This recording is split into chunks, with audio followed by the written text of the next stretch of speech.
In this vlog we're going to do, I am going to make a wild mushroom risotto and you are going to watch it and hopefully be inspired to make it yourself.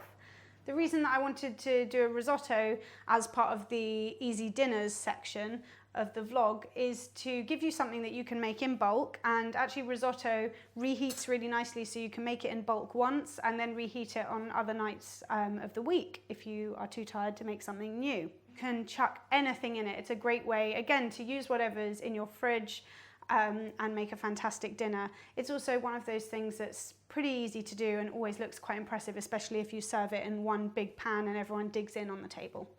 So, what you'll need for a really basic risotto recipe is an onion, some fresh garlic. I'm using garlic paste, which is prepped ready at the stove for me. You'll need some vegetable stock. This one is from the gluten-free section, or make your own vegetable stock by boiling vegetables for hours in water. Good luck with that. You'll also need risotto rice. You can get this either loose, so when you rattle the packet you can feel it, but I really like this one because when you open it, it goes. I'll show you later.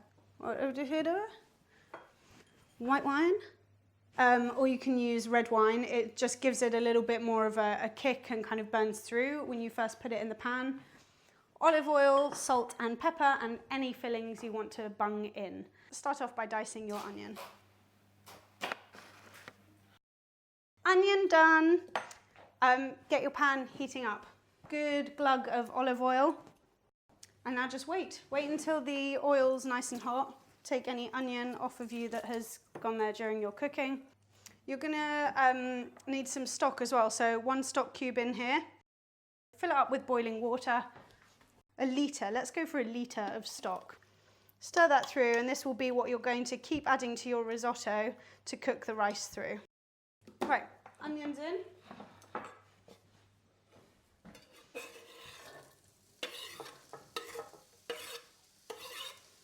And just leave them to soften for a little while.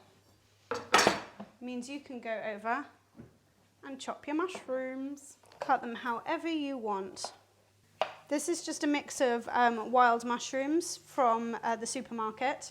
Once your onions have sweated for a little bit and gone a little bit soft, add in garlic. I'm going to use a garlic puree. Just a little bit. Stir that through. And it's time for your risotto rice. This is the best bit. Woo! I know you're all really excited for that. I was. And put in the risotto rice.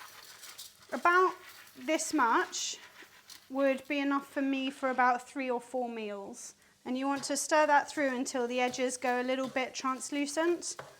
Just cover it with the oil, the onions, the garlic, stirring that all through.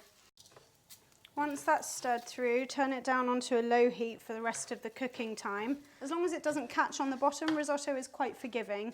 The only thing to watch out for is catching on the bottom of the pan, and also that you take the risotto out when it's still al dente, so it's still got a little bit of bite in the centre of the grains. The reason being, if you do want to reheat it, you don't want it to be too soggy. Now it's time for wine. Just want to put a splash of wine in. Depending on what flavours you want in your risotto, you can start adding fillings in after the first lot of stock. And just start adding in your stock little by little.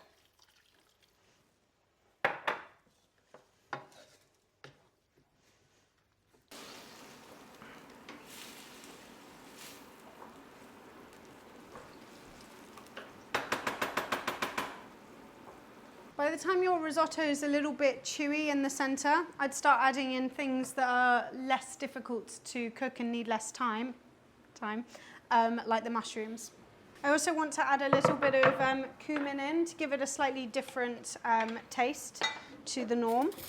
It adds a bit of warmth to the flavour and goes quite nicely with thyme. So we're going to just let that all sit there for a bit and absorb the last of the liquid. Just keep on moving everything around. Now is Nigella time. Ooh, ah. I want this to be a slightly creamy mushroom risotto. So towards the end, instead of adding in some more liquid, I'm going to add in the cream, double cream. The risotto's done when you reach a really nice al dente texture. You want the rice to be hot, chewy on the outside, but still a little bit firm on the inside, which is where we've got to now. And now just wait for dinner time. So in the past half an hour, I've shown you how to make a wild mushroom risotto and hopefully given you the tools to be able to make any risotto now that you want to, using up whatever is in your fridge. It's a great dish to be able to do. You could take that pan over to the table and just serve your friends, but for now, this is mine.